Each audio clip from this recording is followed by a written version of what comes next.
The overcome mindset is a belief that you have the power to change your future. You have the power to change the outcome. Now, it's not a guarantee that you're going to have success. It is not a guarantee that you're going to fix something that's broken. There are no guarantees in this life. But an overcome mindset says, whatever adversity, whatever problems I'm facing, I am going to navigate a way through them. And I'm not going to sit here and wait for someone to show up and save me. Jason Redman, we've got you on the show today. Amazing to have an amazing conversation. You have an amazing story for the audience. Jason Redman is a Navy SEAL entrepreneur, author, father, and a motivational speaker. And what will be very surprising is what you think you might be motivated by or to tell a story by is not what actually drives the motivation. It actually comes from something much deeper. But a quick little background on you, Jason. You were with the SEALs. You were on a high priority mission. You were seeking out Al-Qaeda, a high-value individual. You found yourself and your team in heavy machine gun fire, small arms. We ended up getting injured. You were shot up a bunch. You kept the fight going. But what was super interesting, as we were just chatting before the show, is what you described as most people think that that's where sort of, you've worked this overcoming mindset model, right? Where it comes from like, this was a scenario that allowed you to develop, your resilience and your mindsets and you go forward. But we were actually sharing that like, no, wait a minute, that happened way before, right? When you were a young leader and, you went through some challenges and had to overcome that. And in a lot of cases, that is what allowed you to continue moving through that mission and that fight and coming out of it successfully.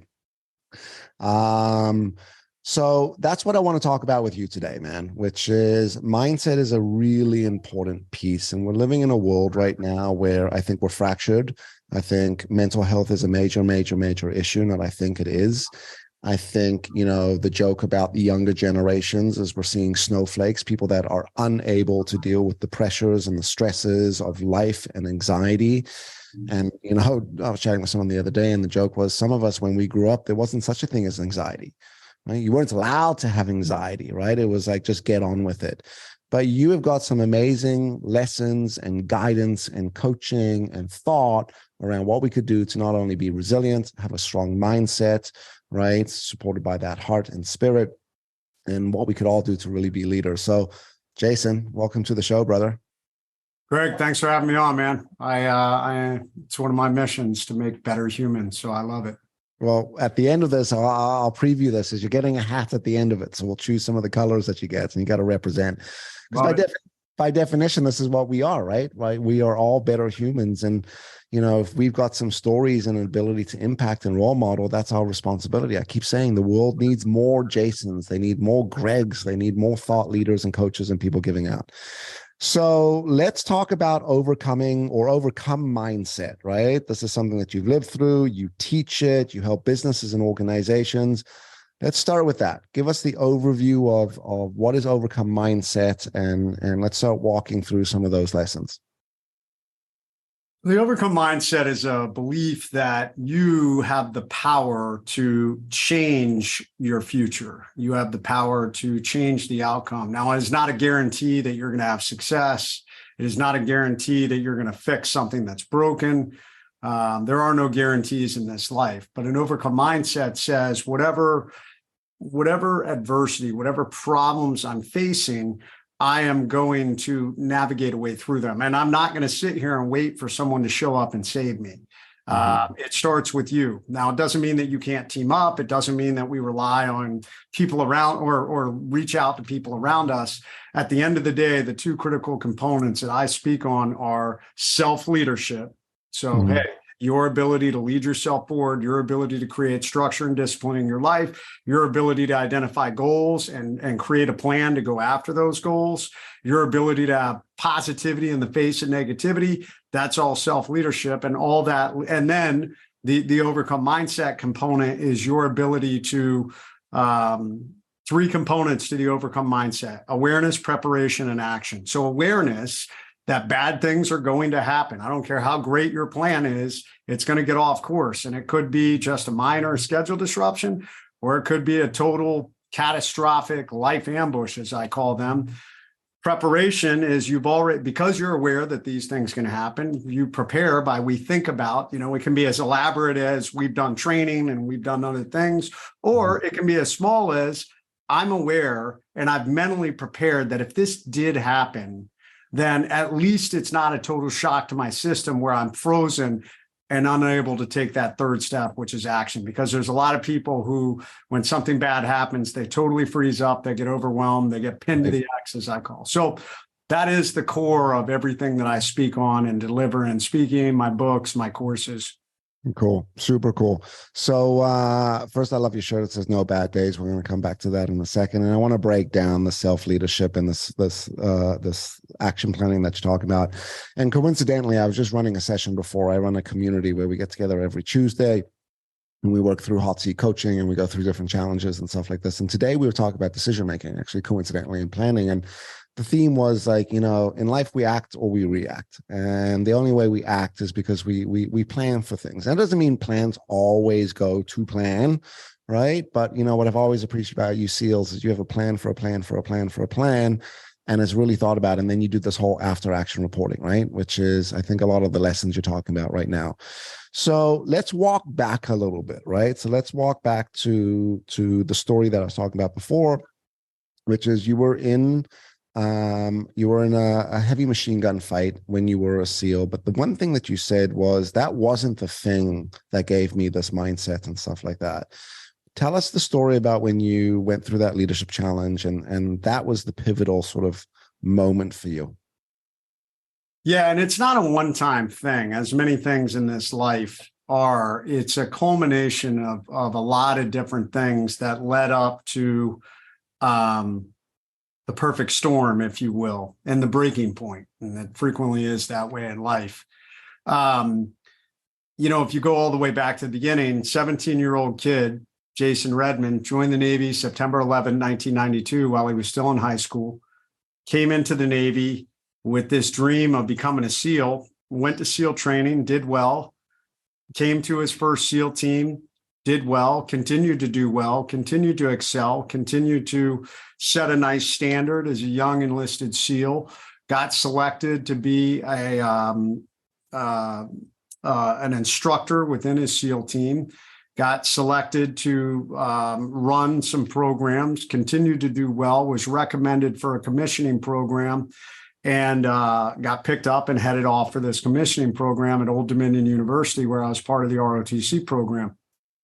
Excelled there, worked my way up to be the #1 guy in the largest ROTC consortium on the East Coast, got ranked #1, graduated with honors, and came back to the SEAL teams in May of 2004, thinking that I was God's gift to leadership. And this is a glide slope that I often see that happens with young leaders, especially young men, not quite as much in young women. Young men, we tend to get a little enamored with ourselves when we have a lot of success at a young age. And this started to happen to me. Where the storm was brewing in the background is I left for school before 9/11 occurred. 9/11 happened while I was at school. And when I came back to the SEAL teams 2 years after 9/11, everything had changed. All our tactics, the way we did things, the way we conducted warfare. So all my past experience, some things still applied, but a lot didn't. Yeah, you have to relearn in some regards. Yeah, and as a leader, I often coach and tell people that as a leader, you don't have to know everything. But as a matter of fact, oftentimes leaders, their ego and arrogance gets in the way, and really a little bit of insecurity to be able to reach out to somebody that's technically junior to you and say, hey, man, I don't know how to do this. Can you teach me? Because they see that as a sign of weakness as a leader. And I did. Here I was. I thought I was this great leader. I should know everything. And I didn't. And what was happening is I was making mistakes. I did the very human thing that so many of us do. I started drinking more. To numb some of my sorrows, which was only contributing to further damaging my credibility as a leader. So all these things added up until we got to deployment in Afghanistan, and I made a bad call on a mission. Thankfully, no one was wounded or killed because of my decision making, but my professional reputation was killed. Yeah. Guys were like, get rid of that guy. He's dangerous. He's a drunk. So my drinking had come back to haunt me. Poor decision making had come back to haunt me. All in that perfect storm moment. And I was flown back from Bagram, I was flown back from Kandahar to Bagram, where our headquarters was, to meet with my commanding officer, and stood at a meeting where they talked about kicking me out of the SEAL teams. Wow. Which was a very hard moment, for a guy who thought I was so great. And I went back to my room and I put a gun in my mouth, and I was going to take my life there in Afghanistan, thinking that this was the end and there was no way I could drive forward. No way I could recover from this. And thankfully, there was a picture of my wife and kids on the desk across from me. And I was like, what kind of legacy do you want to leave behind for your family? Do you want to be this guy who made a mistake and then took his life in shame? No, like you gotta drive forward, and you need some help. So I went and sought help from the Special Force chaplain, and B, that's not the person I want to be. I don't want to leave that legacy behind. So that started a whole new path. You want to talk about building an overcome mindset? That became the journey, because guys didn't want me there after that. The SEAL teams are a community that we do not tolerate mistakes well. We definitely do not tolerate unsafe or cavalier behavior in our leaders or our teammates, because reckless action can cost them their lives. And that is what they saw. And it took almost 2.5 years of building myself back up and building new systems and structure within my life, really fundamentally changing how I had done things in the past, how I led. Mainly, the most critical thing was how I led myself. This became the birth of my 3 rules of leadership. Number 1, you lead yourself. As a matter of fact, 70% of leadership is leading yourself. Number 2 is how we lead others. And number 3 is how we lead always. You have, if you're a leader, you can't pick and choose when you're going to lead. And that became the foundation that built everything back, and enabled me to rebuild my reputation and my credibility, to make it to that Iraq deployment several years later, where I ultimately was severely wounded. But when that occurred, I was like, don't get me wrong. In the beginning, it sucked. There were grievous injuries. I almost lost my life. They almost amputated my arm. 4 years and 40 surgeries to get put back together. But in the beginning, I came to the realization that, hey, man, the formula because you've walked this walk before. It may be different, that the journey may be different. The course may be different. Yeah, let me rephrase that. The course may be different, but the journey is the same. And the formula to get through it is the same. That is the overcome mindset. And I try to explain that to people. Number 1, you can't just create it out of nothing. You can't just suddenly push a magic button and say, I'm going to overcome. And number 2, prior hard experiences will set you up for success later. And the formula is always the same, regardless of the situation you're going through. So if anybody, that story is so deep and nuanced, and there's so many ups and downs and hurdles and crazy things that happened through building myself back all the way up to when I was wounded and overcame. And that's everything that this first book is about. Most people, I love it when people read that book and say, oh my God, that's not what I expected. I didn't expect to read a book by a Navy SEAL who comes out of the gates and talks about the failures and mistakes he made. Yeah. Which book is that? Is that the Appointment Planner, Overcome, or the Trident? The Trident. The Trident. Yeah. It's hard to see in the camera right now. For the audience, Jason's got all his books over there, and we just listed them out. The Appointment Planner, Overcome, and the Trident, which we'll talk a little bit more. Awesome story. You know what I loved about when I was listening to you was like, the story of having to take responsibility early as a young leader. the cavalier, ego, narcissistic sort of side that we all go through as we grow as leaders. We do. There's a sort of inflection point that we grow as leaders, which is we're like, we're the shit. I'm the man, right? Without me, this place would fall apart, right? Look how much I've learned. But that is a stage of leadership that if you don't get past real quick, that's going to derail you. Love your story about resilience, which is, resilience is an aftermath. It's an outcome to all of these situations. But the importance of, once again, taking responsibility and for self and your impact on others. And yes, SEALs, and I'm sure you'll appreciate this, trust is more important than skill, right? Does your team trust you, right? And if you're making decisions that could impact and jeopardize lives and safety, it's a massive no-no, right? So let's come back to your 3 points: lead self, lead others, and always lead. What are some of the aspects or tools or pieces that we can be responsible for or we can follow when it comes down to leading oneself? Most people, when we think of leadership, we think of leading other people. That's our idea of leadership. So, I'm a leader. Oftentimes we associate a title, a badge, I don't know, whatever, Title, yeah. Yeah, rank in the military rank, whatever it is with leadership, when the reality is, you and I both know there's a lot of bad leaders out there, that, neither a title or a position or a salary or, a shiny badge or anything like that make you a leader. It starts with you. And leadership, and this idea of self-leadership is this idea that you lead yourself. So, and this goes far beyond just, this goes far beyond your professional endeavors. In my opinion, someone who effectively leads themselves is fairly balanced in all aspects of their life. They are engaged in the relationships with the people around them, their family, if they're married, with their spouse, their kids. That they have a tremendous amount of self-awareness. They recognize their strengths and weaknesses. They put some structure and discipline into their life. They're not just drifting along. They have identified a course on where they want to go, and they've put action steps into their life to accomplish those things. They recognize that bad things are going to happen. They recognize that hard things will occur, and they take care of themselves to be mentally, physically, emotionally, spiritually, and mentally ready for those things.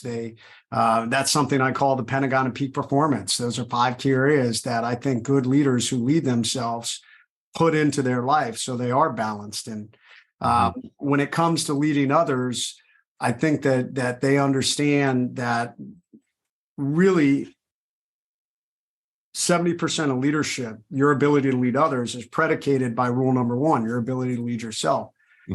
We've all come into a new job or endeavor, and you hear about the leader that you're going to be working under or working with, and you already hear the rumors of who that person is. Oh, they're a tyrant, or, oh my God, this person is an emotional basket case, or, oh my God, this person is a rock star leader. You're going to love working with this individual. They're such a good person.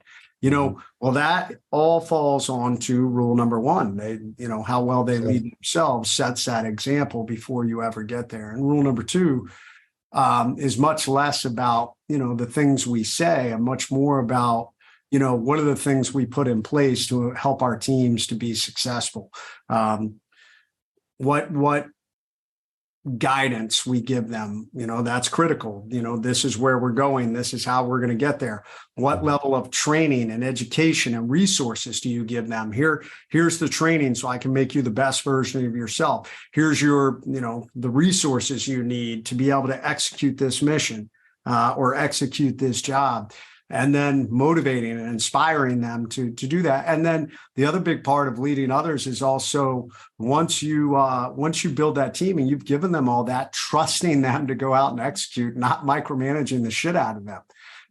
Nothing stifles a team and your ability to lead others than extreme micromanagement. Right. And then go ahead. Go ahead. Keep going. And then leading always is you can't pick and choose when you're going to lead. And this is probably the biggest, it was the biggest mistake I made, and it's the biggest mistake I see most people make. And this gets really difficult because this world we live in is tough. It's tough to be a leader.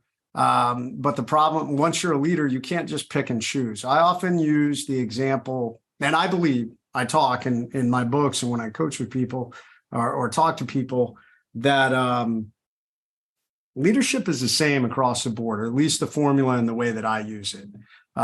So in my opinion, your ability to lead your team and your business team really is not that much different from your ability to lead your family and your kids, because it starts with you. You are leading yourself. You are setting that example. You are creating that level of structure and discipline for them to follow. And they want to be on that winning team because you're a successful, positive, goal-driven individual. As humans, we talk about being better humans. Better humans will follow someone who is better. Right. Role model. That was the greatest leadership advice I was ever given. We flash back to when I got in trouble. One of my punishments or growth opportunities was they sent me to U.S. Army Ranger School. And when I was at Ranger School, there was a moment where I almost quit because I thought it was too late. The negative feedback I had gotten from the guys kind of said to me that, they're never going to follow me again. I've made too many mistakes. And a really wise and super respected SEAL leader, I talked to him when I was there, and he said to me, Red, people will follow you if you give them a reason to. He said, that's it. That's all there is. He said, I don't care how bad you've messed up. If you consistently set the bar high, if you consistently are performing, if you are consistently successful, people are going to want to follow you because that's human nature. Right. So I was going to say the truth to that is that, a massive part of leadership is making mistakes, but recognizing, seeing the mistake, and then putting things in place to self-manage and self-improve and grow. And that in a lot of cases, may give you way more impact and credibility where, we gave up on you, right? We didn't believe that we would ever follow you, but now seeing how you're now showing up and seeing the fact that you have grown and you have taken responsibility. You were talking about with self-leadership. You mentioned self-awareness. This is my world. And I say to a lot of people, self-awareness is not a fuzzy conversation. It's not like, oh, look how great I am. I'm this, I'm this, I'm this. Self-awareness is the true definition of this, is you are acknowledging your dysfunction, how you fuck up as a father, as a husband, as a leader, as a peer, as a friend, and being able to recognize that one of the most human things we do is we mess up and we make mistakes. But it's what we do with those mistakes. It's what we do with those lessons. We hear cheesy lines today, which is the universe will keep giving you the lessons until you are willing to learn them. Yes, I agree with that. Mistakes lead to questions. Questions lead to answers. Answers lead to solutions. That's something that we teach as well. But it is being willing, the willingness, the responsibility of going, man, I have to pack away this narcissism. I have to get rid of my ego. I have to dig deep. I have to take responsibility. And I have to admit to myself that I'm not good and I need to work and improve. And ideally, you do improve. And I don't think anyone wouldn't if they're able to move from that. And that's really what self-awareness is. And that's really where the responsibility of self-leadership comes in. I love what you're talking about, which is we're always leading. There is no 9 to 5, like you lead during this time and then it turns off, right? How you make decisions, how you show up, how you role model the behavior that you want to see. I talk to people about ripple effects, specifically leaders, right? We all have a ripple effect. That ripple effect could be positive, negative, right? Sometimes neutral, but my decisions, my choices, my actions, my behaviors will impact other people. And if I'm thinking about that in the way you described, which is we need to lead others, which is how do I build trust and how do I ensure that they're growing and how do I ensure that I'm also learning from them as well. That's never, I don't want to sound wrong saying this, that's never been an issue for me as a leader. In fact, once upon a time, I used to run a technology training business, right? where we did technology-based training, video production training, graphics, computer stuff. I had zero ability to teach these courses. And it was a little bit of a challenging business model because if I wasn't able to teach, right, then there was always someone I had to rely on to teach the program. But I looked at it very differently. I said, you know what the advantage I bring? I bring this business side. I can take this and put systems and processes and business in place. That's what I bring to the table. These trainers, these facilitators, these experts, they're brilliant. My benefit and my advantage is I get to learn from them. I get to sit in the room with these trainers. They get to teach me all of this stuff. I became an amazing photographer. I got pretty decent at video production. I started to navigate a computer really well. And I was always motivated for that. And people would say, aren't you ever worried? Aren't you ever worried that these guys are going to take off? And I said, no. As long as I do what I do, as long as I show up and I'm living to what that leadership, responsibility is, I'll trust the fact that if people want to be here, they'll be here. If they want to leave, they're gonna leave, right? And just listening to you talk about this, which is once again all about mindset, which is something that we need so desperately in today's world, is amazing. Let me switch gears on you, man. Why do you think we have such a problem with leadership today? Why do we not? Yes, ego, we described sort of some of those issues, maybe people not asking for help, but why else do we think we have such an issue with leaders today? It's because of the pandemic. Yeah. Not COVID. There is an insidious pandemic that's been afflicting at least America. I mean, I have international followers too. Yeah. But at least in this country, the pandemic that we are being afflicted with is the victim mindset. We are convincing people across this country that they are a victim. Mm-hmm. Race, creed, color, gender persuasion, demographic, socioeconomic status, I don't care what it is. We are convincing you that you are a victim. Right. And that's just not true. We're painting these narratives that, if you are a certain race or creed or color, you can't ever be successful because the deck is stacked against you. And that's just not true, because the reality is there are tens of millions of incredibly successful Americans who have broken through all those stereotypes and found success. Yet we don't want to focus on them, the smaller percentage. We want to focus on the larger percentage and encourage this victim mindset. And that is the exact opposite of everything that I teach. I firmly believe that self-leadership and resilience are the two greatest traits that you can build within yourself. And then it doesn't matter. All of it takes work. Self-leadership, grinding, goal setting, overcoming adversity. It takes work. There's no magic pill that's going to occur. That's the other thing that's happening, is we are now living in a day and age where we expect instant gratification. We expect, hey, if I want to go out and find success. Yeah.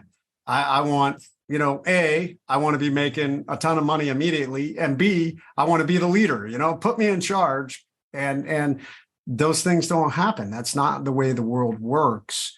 And if you want it to work that way, then do it for yourself. Create your own business and set that path. But instead, what's happening, we have individuals who are coming into businesses, into teams, into the military, and they have, these ideas that, the reason you haven't promoted me and the reason I'm not successful and the reason I'm not selected for X, Y, and Z is because I'm a victim. Because you don't like me because of X, Y, Z demographic. And don't get me wrong, there are some outliers there where, we definitely have people that are racist. We definitely have people who have issues with whatever. Any topic. Any topic, exactly. But once again, I would bring it back to you and say, okay, well, guess what? This world is hard. It's unfair at times. But you had the ability to lead yourself forward and figure a way out. Maybe this isn't your path. Maybe there's another one.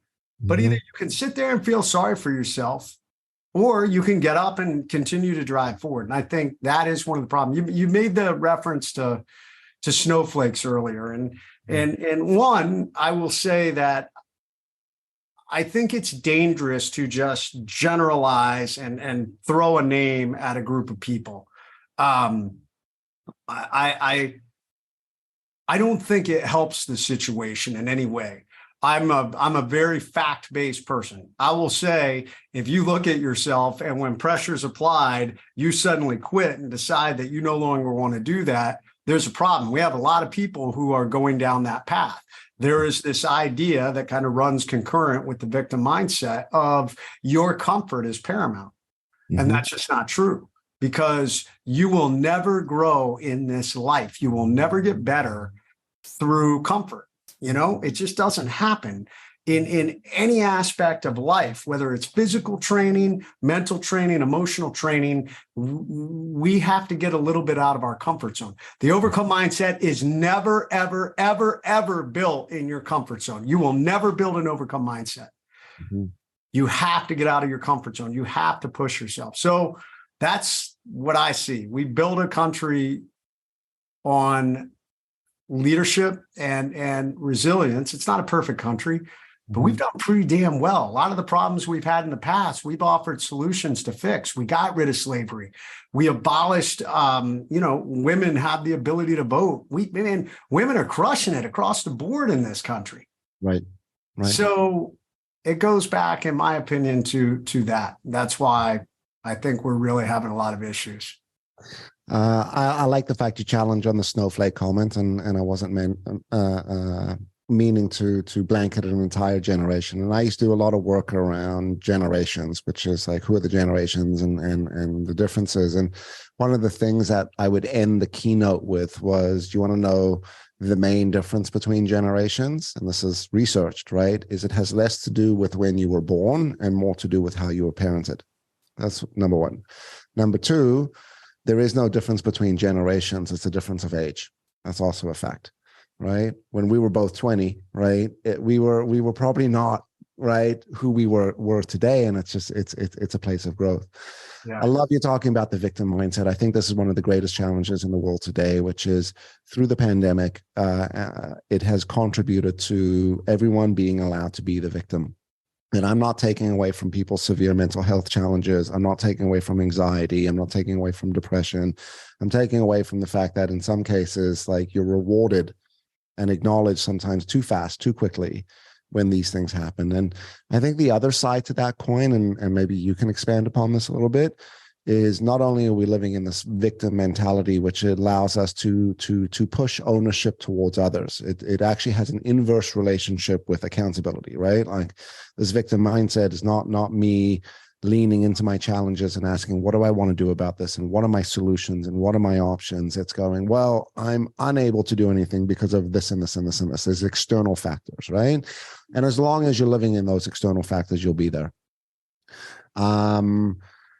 But from that a victim side, I think the other side to this coin is people have this massive challenge, insecurity. I don't even know how to describe it, for asking for help. And maybe sometimes some of us have an ability to ask for a little bit of help, but then to receive the help is also where the challenge. Would you agree with that? Disagree with that? I would agree.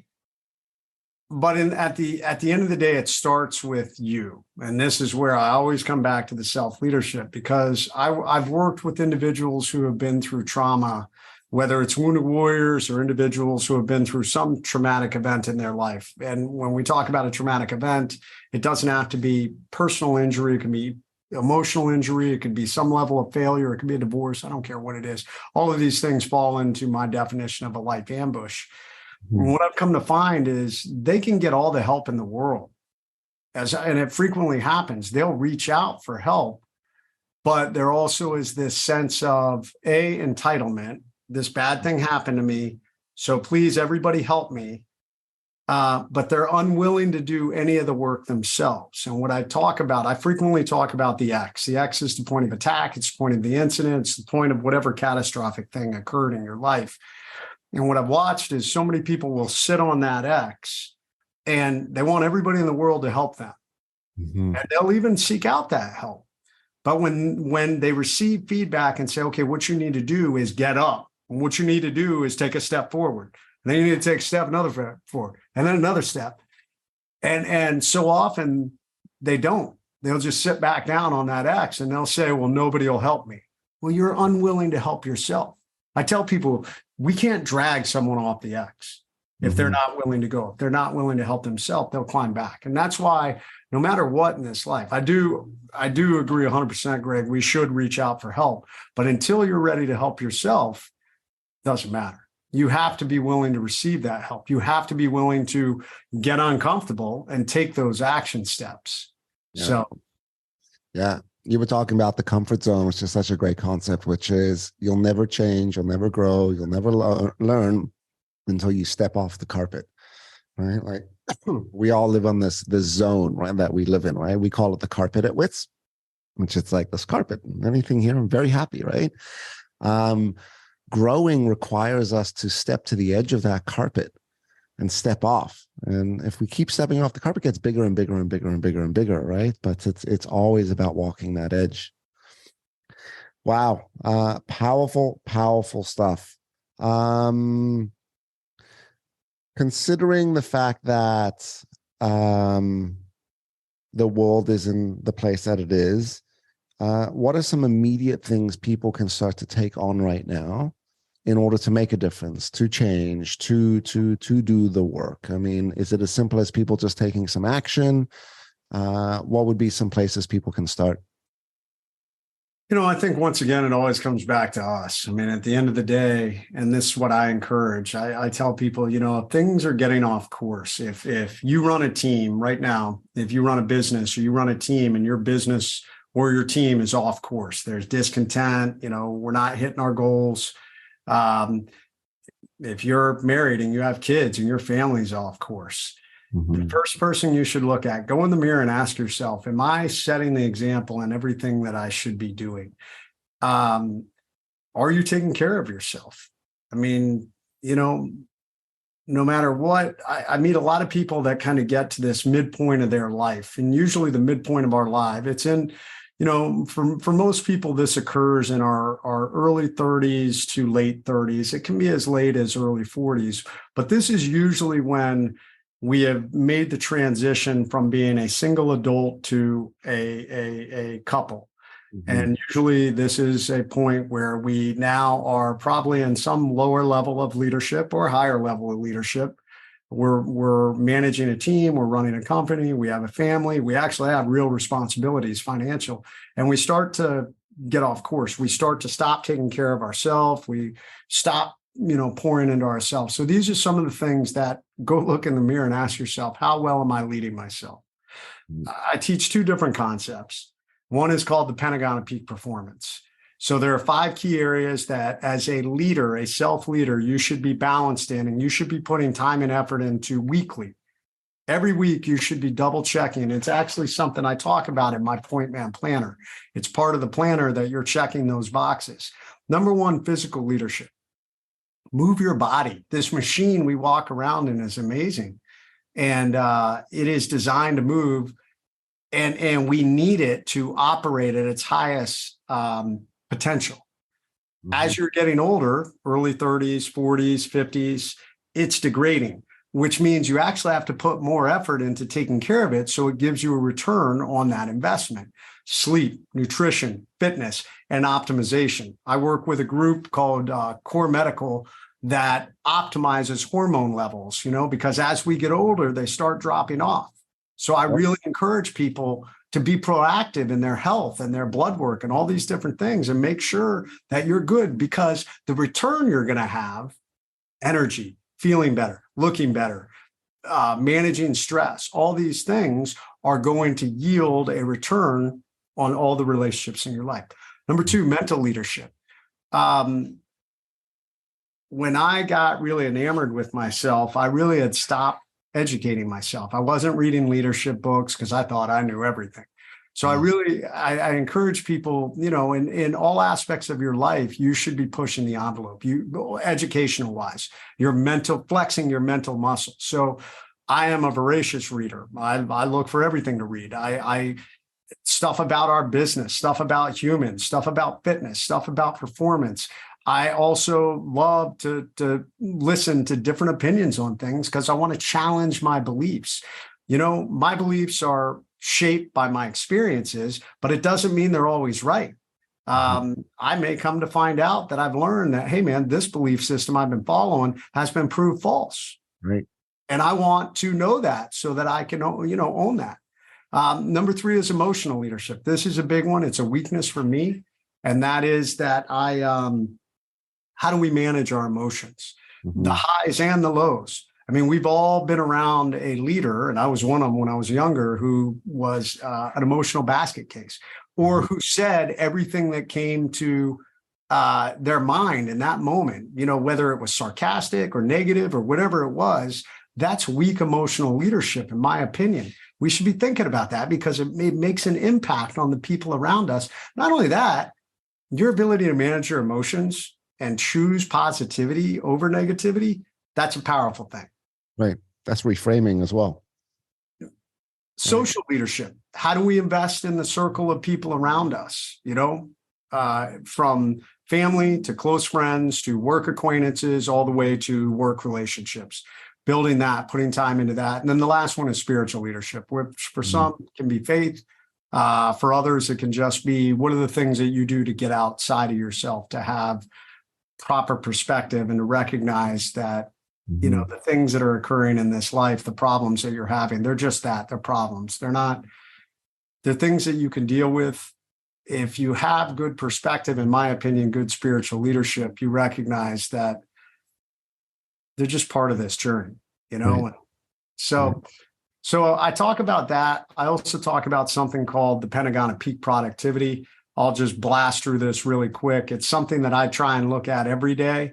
It kind of pulls some of the things from the Pentagon of peak performance, and it's just about being productive in the critical areas of your life that, in my opinion, make us better humans.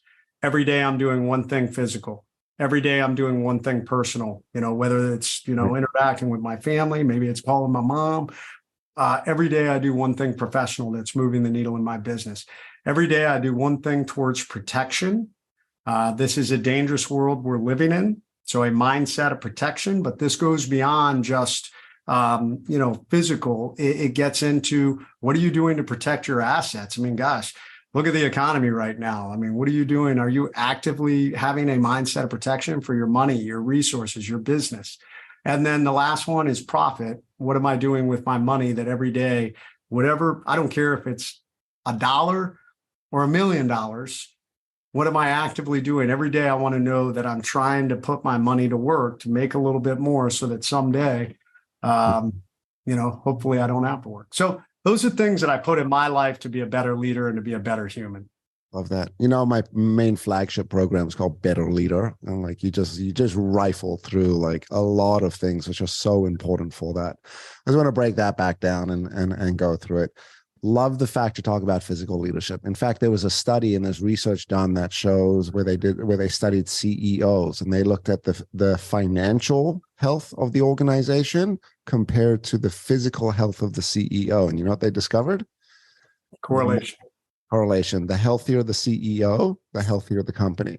The fatter and the more unhealthy the CEO, the more unhealthy the team, the executive group, the decisions, et cetera, et cetera. So I'll share with you the reason I'm sitting down. I don't know if you could tell, but I broke my knee. I broke my knee 2 weeks ago. I snapped my kneecap in half. Awful. Anyway, I had to go through surgery. But one of the things that has been so frustrating for me is the physical side of things. I can't go to the gym. I can't drive a car. So I had some weights brought over to the house.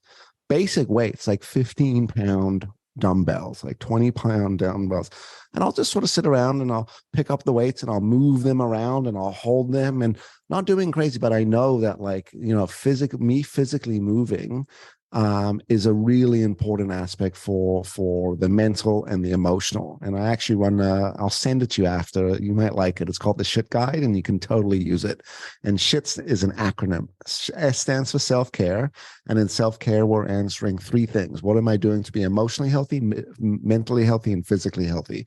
And they usually have a lot have a lot of overlap. H is happiness, which is what are you doing to what makes you happy? I is inspiration, which what inspires you, and T is time. So if you look at those three previous areas, what are you doing to schedule it this week? And that's what you're talking about, the performance piece, right? Which is one action a day in all of these things. And that's why you said you were a voracious reader, which is amazing. And I tell everyone this. Everyone says they're too busy to read. You can literally read 5 pages a day and get through 20 to 30 books a year, right? We don't have to, end the entire day to go and read or change who we are. Like there's little things we can do. And I might even describe or paraphrase what you've said, which is what you're describing a lot is take micro actions. You don't need to go and have these massive swings of, I will start working out 10 times a day, right? Just, get some weights over at the house. Just, go once. Which is super. Mental, we live in a world of mental challenges and mental health, and like muscles, if you're not going to exercise and work out your mental health, it's going to be muscle atrophy.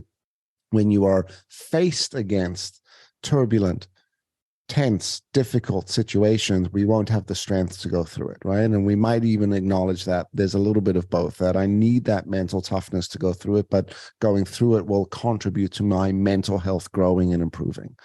Emotional health, emotional regulation. I was going to ask you, so you described when you were a younger leader, we might describe as a little too hot-headed, things flew out of the mouth, impulsive decisions. That was the difficulty in emotional regulation. Then up versus down. What do you deal with? What's the challenge for your emotional health or emotional leadership today?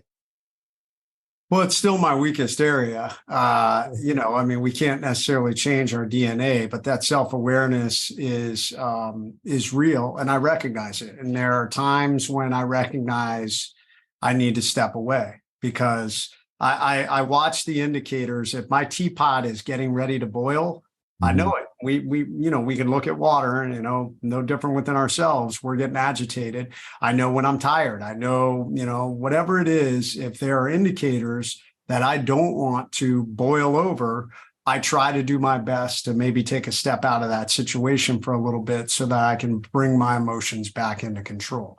And I think that's critical. People need to understand that. And everybody, in those different areas, everybody's going to have strengths and weaknesses. That's part of being human. For some people, their mental leadership is going to be their strength. For others, it's going to be their physical leadership. For others, it'll be their spiritual. But you'll also have a weakness. And recognizing that means we have to put a little more work into it. Yeah. For every yin, there's a yang, or we call it the teeter-totter, right? We always got to be balancing. It's never like this or just straight. There's always a little bit of a wobble in there, right? We always got to be working that. My emotional regulation and my challenge is I get aggressive. I react. And I was like, I love you use the teapot example or the pressure cooker. Both the pressure cooker and the teapot have a whistle on it, right? We know that there's the signal, right? And you'll appreciate it, and you can even use this. And if you don't have it, I'll send it to you afterwards. There are 4 scientific ways to manage anger. So when we think about emotional regulation and what we just described, we could get a little fierce and we could go high. First is delay. Literally, if you can delay your response, the conversation, the decision, the thing that fires out of your mouth, if you could delay that, you will come down. In fact, you'll talk about the US and Canada. Gun laws are very different than America. So if you want to get licensed in Canada, it's quite the process that you got to go through. But there's a lot of rules around how you got to keep your guns locked up, right? In regard to the guns separated from the bullets and trigger locks on and stuff. And the whole concept behind that is if you ever snap and lose it and you want to go down and get your gun, which in a lot of cases, if you're a licensed and trained firearms use, this isn't going to happen. But there's a delay. By the time you get your keys, by the time you go to the different safe, by the time you put in the combo, there's a delay. Number 2, distraction. Can you distract yourself? Because the brain can only think of one thing at a time. So if I'm really, really, really angry and I'm like, oh, let's think about bubblegum and lollipops, a stupid example. But like, it's just like my brain's going, well, it's distracted, right? If you notice, anytime you've ever tried to, you've hurt yourself, or even a kid's hurt themselves, what do we do in that moment? We try to distract them, like, oh, it's okay, don't worry about it. Oh, look at this, right? The third thing is incompatibility. If you're getting hot and that temperature is rising, and you put yourself in an environment which is incompatible with that emotion, you can't react. I usually use the example of puppies. Right? Puppies. Are you a dog lover? Oh, yeah. Okay, cool. Right. So, the smell of a puppy, right? And the softness of the gears, and you're really angry, right? And I stick a puppy in your hand. There is no way you can stay angry, frustrated, hot-headed, because one, you've been distracted, and two, you got this thing sitting in your hand. Some people it's babies, some people it's kittens, who knows, right? And the fourth is relaxation. If you can go and, take time to exhale, and I'm a big believer in emotional management, is your ability to exhale, specifically for us as guys, because what we do is we internalize emotions, kind of like when you stub your toe, you bite your tongue, you hold your breath, you're like, right, you feel like you're about to, your anus gets tight, your jaw gets tight, like everything gets tight. Right? It's a physical representation sometimes of what we do with our anger, right? Which is like we internalize it and we bottle it up, right? So we need to exhale. We need to breathe, and that's relaxing. If you could do one of those four things in those emotions, it's the four scientific ways that have been researched and proven to manage anger or bring that emotional regulation down, like regulate, right? And I love what you talk about with spiritual. I think that's the soul in all of us. This is amazing, Jason. And again, I think what's so powerful about your story was this didn't come through the accident or through what happened on the mission, but all of the lessons before. And I hope people that are listening to this episode is really hearing that, which is, your leadership and your ability to show up in this world and go through what you've gone through came from your trials and tribulations of a young leader, right? That was making bad decisions, that was making the wrong moves, that had an ego, that thought they knew it all, that didn't want to learn anything else. And it was humbling down on those areas and learning.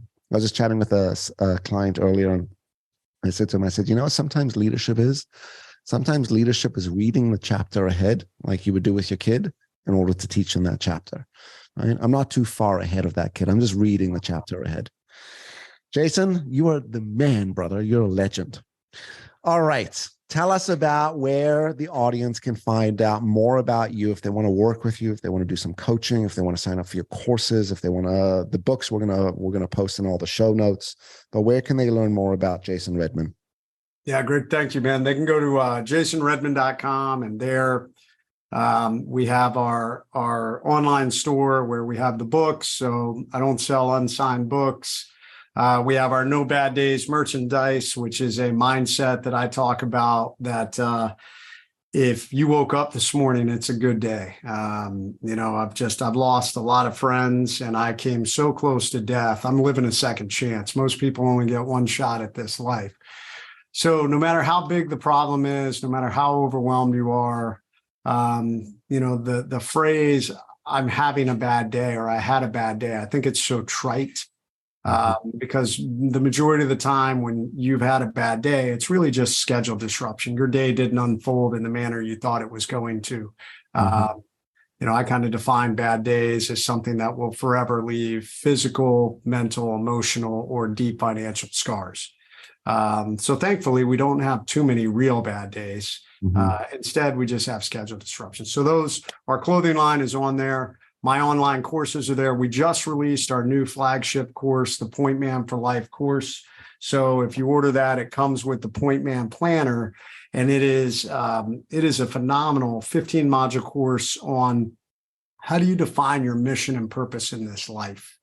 How do you set your long-term destination, where you want to go, and then your course, which is basically your long-term goals and your short-term goals, and then execute upon them and build our mission in this life around those goals? How do we evaluate and look at the risks that we may face so that we can deal with them and be ready for them? So that overcome mindset. And then what do we do if we have a major life ambush? How do we get off the X? So those are my 4 point man principles. The Point Man for Life course is really almost everything that I talk about, everything that I've learned put into one course. So you can find that course on the website at jasonredman.com, and you can follow me on all the socials. Amazing. Amazing. I'm connected with you. I'm actually going to come. I want a shirt. I'll hop on there and pick up a couple. I love the line, "No bad days." You're so true, right? It's got to be pretty severe to make it a bad day, right? I actually say this a lot to my kids. What are you going to do to make it a great day today? Or at the end of the day, how was today great? Yeah. And it's a simple question. And I picked that up from a guy that used to work for me. And I used to think he was very cheesy, and he was sort of, sucking up to the boss at the time. But he would come at the end of the day and he'd be like, "Hey, Greg, thanks for the great day today." Doesn't matter what the day was like. Stressful day, good day, not day, like didn't do anything day. I used to be like, what is this guy talking about? Right. And then after a point, I was like, man, it was a great day. We got to work together. We got to problem solve. We got to accomplish things. We get to do it all again tomorrow, right? Really loving the process. At the end of the show, we come to the most important question, which is, what do you think we can all do to be better humans tomorrow? Lead yourself, look in that mirror and ask yourself, how effectively am I doing a good job leading myself physically, personally, professionally?